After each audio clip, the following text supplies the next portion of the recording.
বিহুৰাণী হৈছে মনুকণ গগৈ, ধেমাজিৰ মনুকণ গগৈ।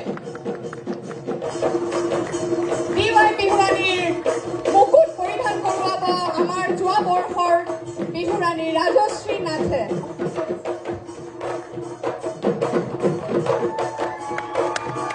বিৱাই বিহুৰাণী ছিজন 15ৰে বৰ্ষাপা মই যোৱা 2 বছৰে আহিছিলোঁ, কিন্তু নিজৰ ভুলৰ কাৰণে হয়তো মই সফল হ'ব নোৱাৰিলোঁ।